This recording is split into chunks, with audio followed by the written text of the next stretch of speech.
we're going to go through. I'll just, if I may, I'll go to the next slide. Let's cover what we want to cover today. So let's have a look here. What we'd like to cover today is, do you need to fence dams or ponds?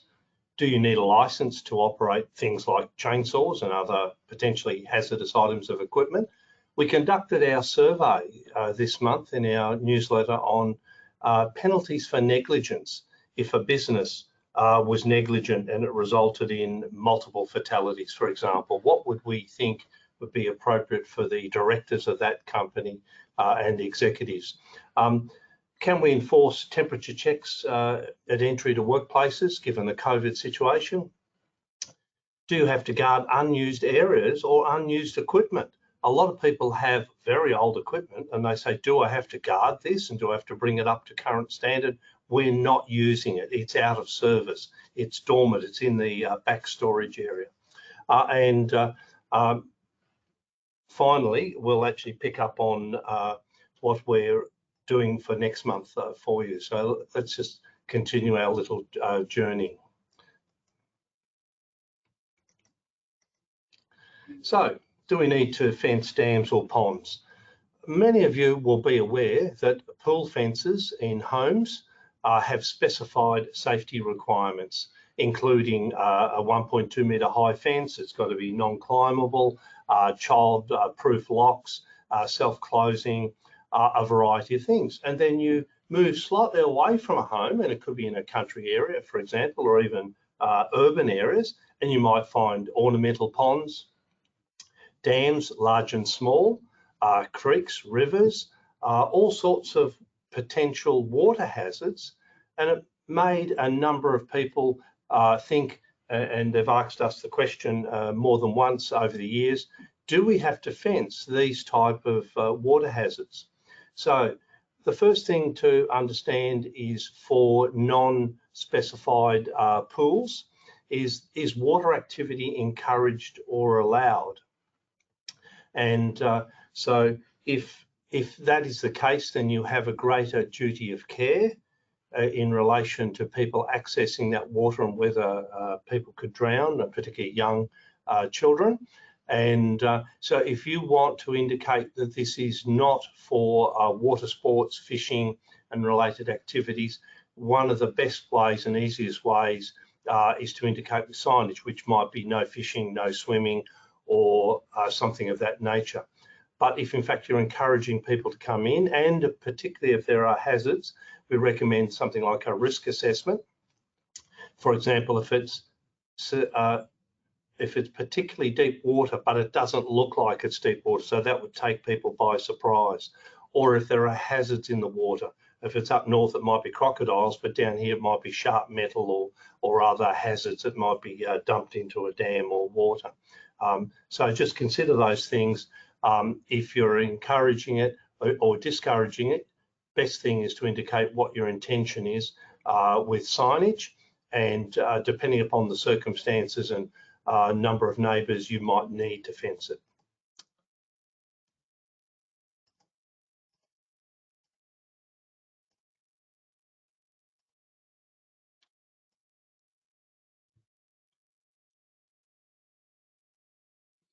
So, do you need a licence to operate a chainsaw?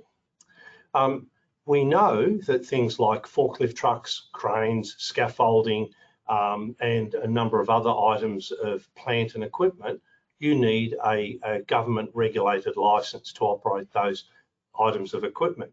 And once again, if you just look at the image here, a chainsaw is clearly a potentially dangerous item of equipment if unsafe or mishandled and misused. And so what's the answer to the question is, so we still have a duty of care for all workers to be trained and competent, irrespective of whether there is a government regulated licence for that particular item or activity. So knowing that you have a duty of care that workers are trained and competent, you could designate a company standard, and then you might say, okay, we're going to have all of our operators that are going to use chainsaws, because we might be a forestry firm, we might be a gardening and type of business where there's pruning of trees and cutting down of trees, you might say we're going to have all of our workers that are going to perform these tasks and use chainsaws have to attend a designated TAFE course or an internal course that the company has designed and runs. And people say, are you allowed to design and run your own internal training? Well, the answer is absolutely yes. The key obligation of supervisors in the workplace is to ensure that the workers are trained for the work, the specific tasks they're about to do. So if it is not controlled by regulation, you actually look for, are there industry-wide approved courses? They would be your best. If there aren't any, or they're inappropriate and not readily accessible, it is quite entitled for the company to design its own internal training, having appropriately competent managers, supervisors, or trainers to do this, and to carry out the training according to your company standard. And you would then have that on your skills matrix to indicate who's actually completed your company course or TAFE course.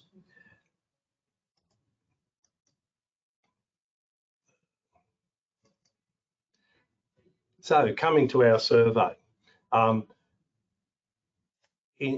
before I go into the survey, you'll recall in our newsletter we had some evidence as to what would be presented to a court in this case, and we said the defendants, the directors and the managers of this fictitious company knew about the risks because they had made statements like everyone must follow the safety rules or people will die.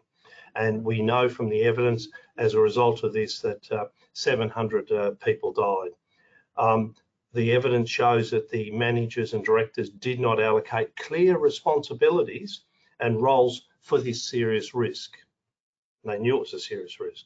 They did not make any inquiries to confirm that the critical safety precautions were in place, properly resourced or maintained.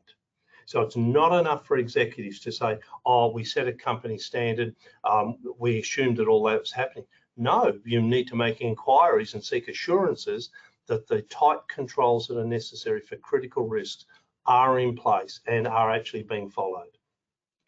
They did not confirm that adequate training and supervision was provided for the staff that were actually charged with the day-to-day responsibility of ensuring those risks were controlled.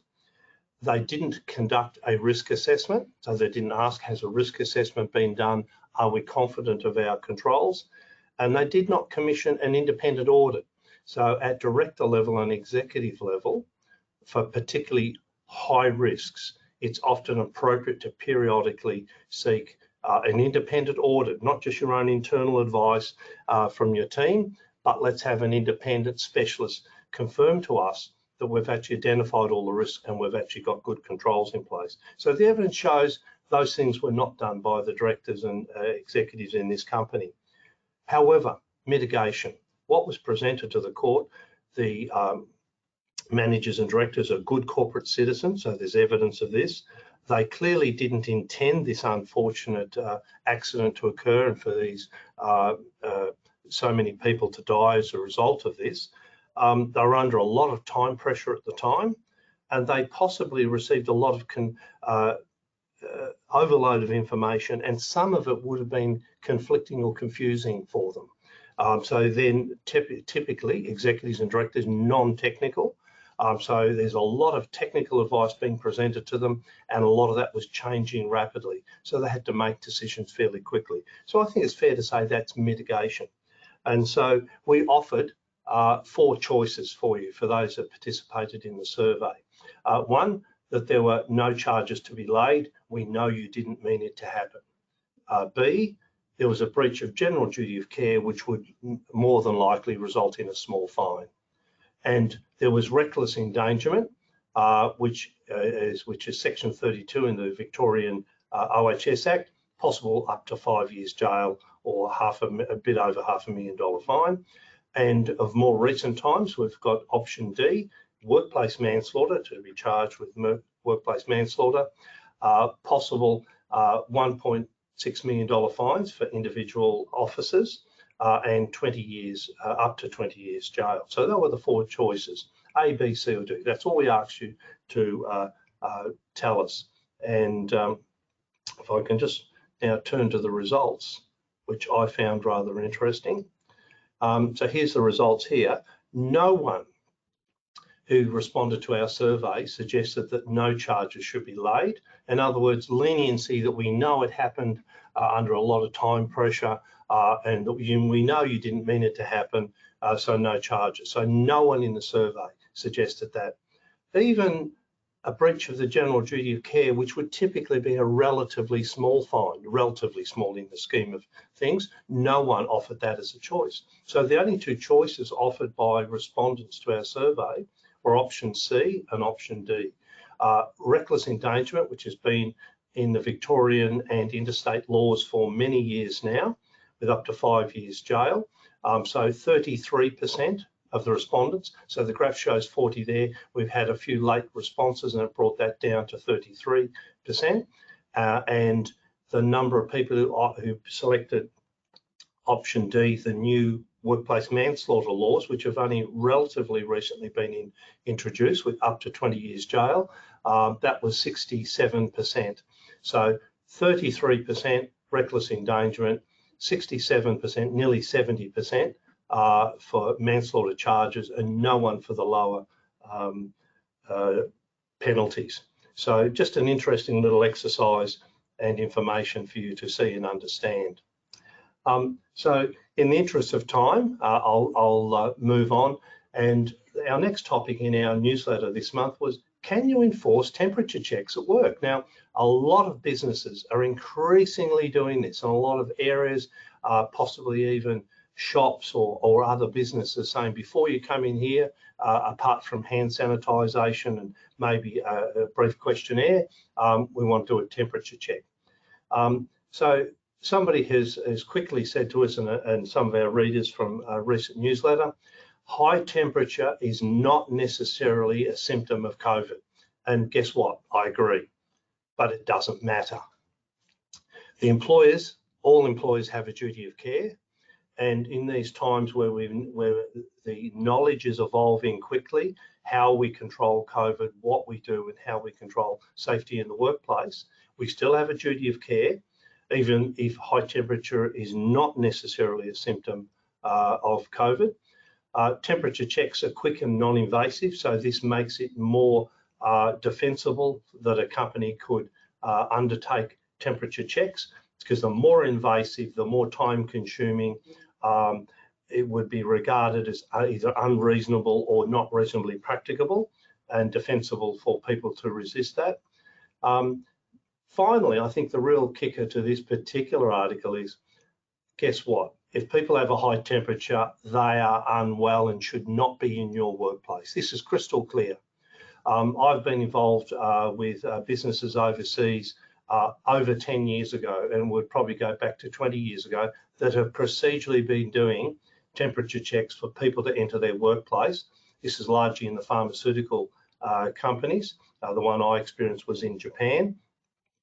And so over a decade ago, unrelated to SARS, unrelated to bird flu, unrelated to COVID, they understood that people, if they're unwell, I don't care if it's a cold or flu, we don't want them contaminating co-workers in our environment. So on that basis, checking temperature, and if people are unwell, we care about them, and you care about them, and you care about co-workers in your workplace. So we think it's reasonable. Now, having said that, there's also the information we've just received this week confirming that the TGA in Australia needs to approve the manufacture of devices which are going to be used for health-related matters, and that would include, say, infrared thermometers, etc.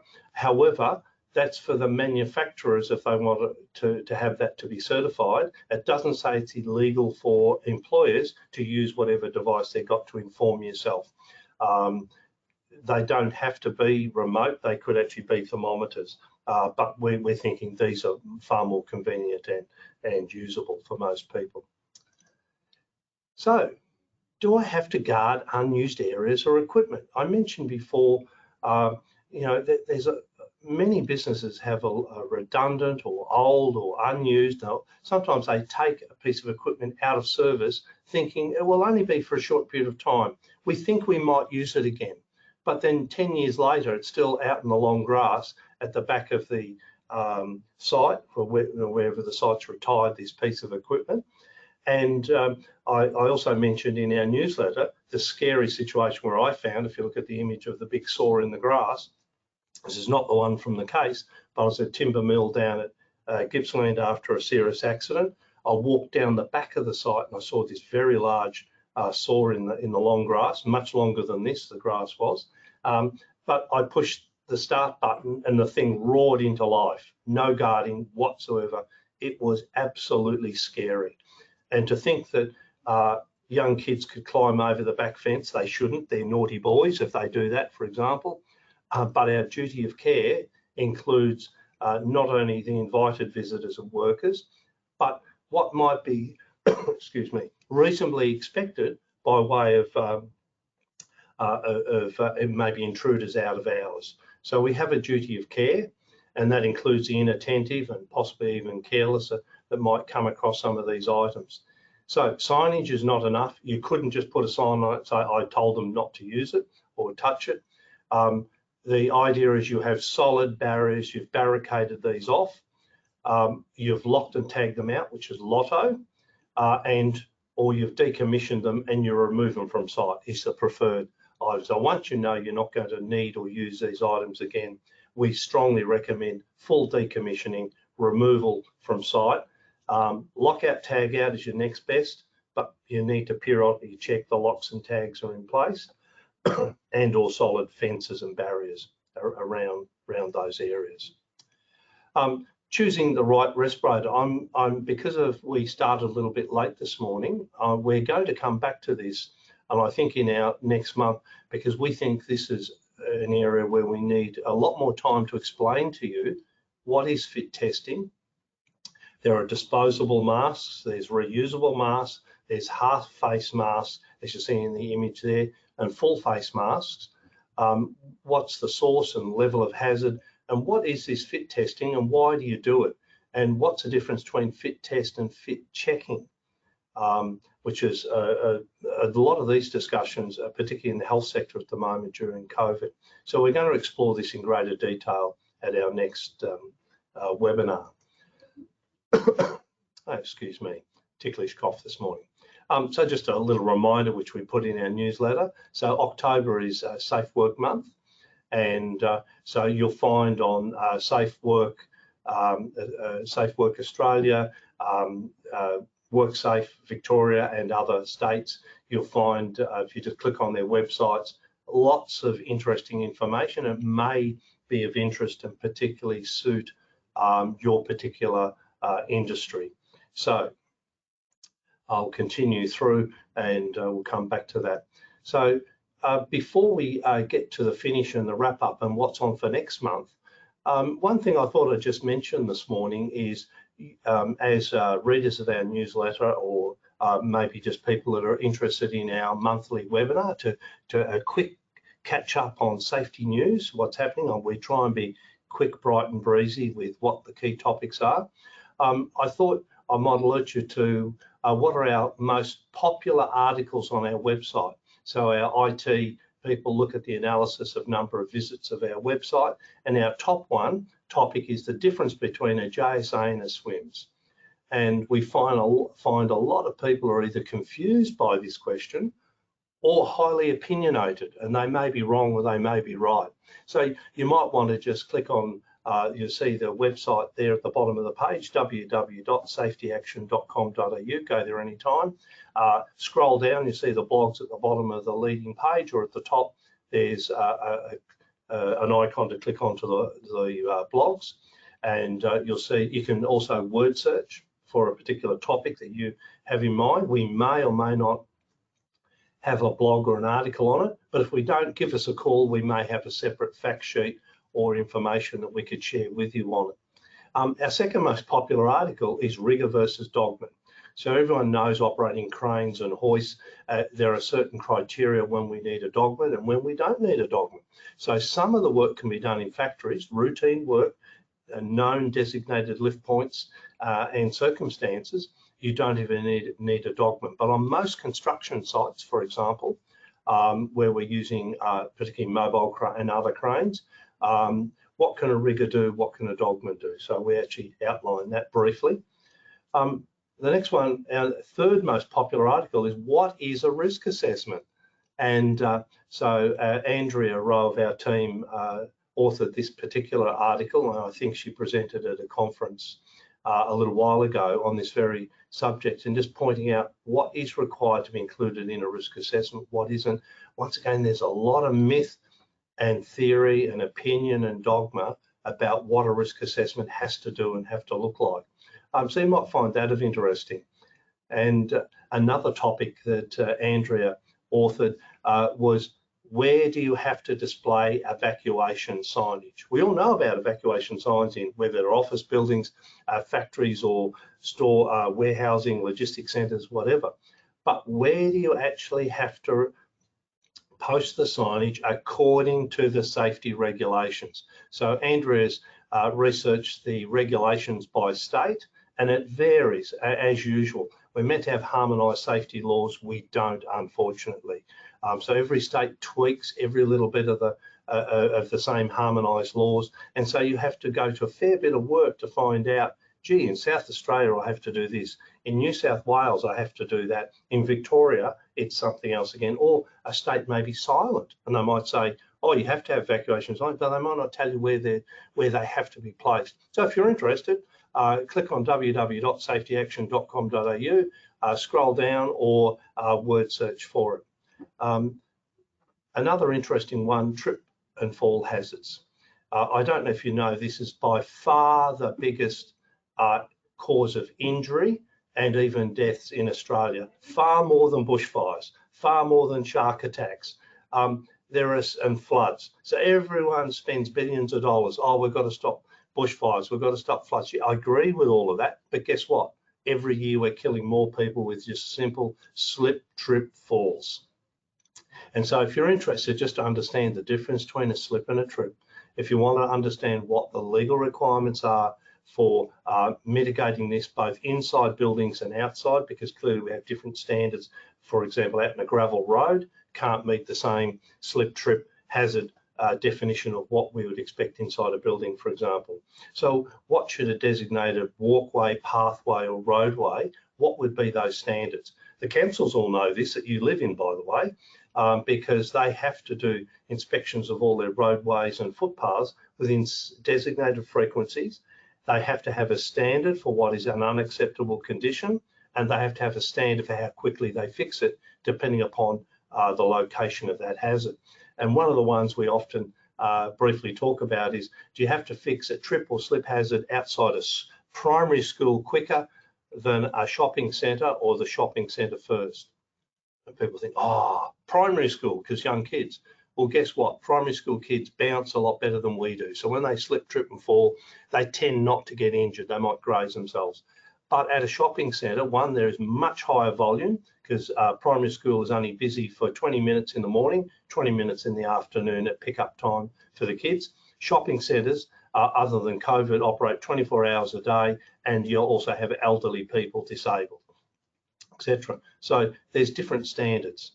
And our rolling out our, the top 6 articles here is pre-start meeting tips. So what should I talk about? What should I do in a pre-start meeting? And so you might find that of an article if you want to have a look at our website. So to finish off, what are we going to cover next month? Should we get rid of ladders in the workplace? This was a provocative statement issued by some researcher a little while ago, and we looked into it, and we'll give you some answers to that. The second one, Steve Webber of our team has posed the question, will your emergency plan survive an emergency? So every competent business has emergency plans, and they've sought out the typical scenarios that will bring about and trigger an emergency and the emergency plan. But Steve's pointed out some very interesting stuff that I think the COVID in particular has swamped a lot of the teams, and a lot of the people have been away, either sick or in isolation or actually with COVID. How does your emergency plan work now? Because you actually assumed it was going to be resourced to a standard level, which may not be the case. And we'll also cover next month safety fence versus a perimeter fence. What's the difference, and how high and what features does a safety fence have to have versus a perimeter fence, or are they the same? So that'll be covered in next month. And so we've brought up to the end of the time. I know we've lost 5 minutes on the way in this morning. I do apologise. Katie and Steve helped me out. I'm totally IT illiterate. I just want to click on one button and start a seminar and talk to you and share hopefully good ideas and good information. So thank you for taking the time to joining us today. Stay safe. We'll see you next month. And our next webinar is on the 10th of November, which is Tuesday at 10 a.m. So thank you very much, everyone, and hope you got something out of this morning's session. Bye.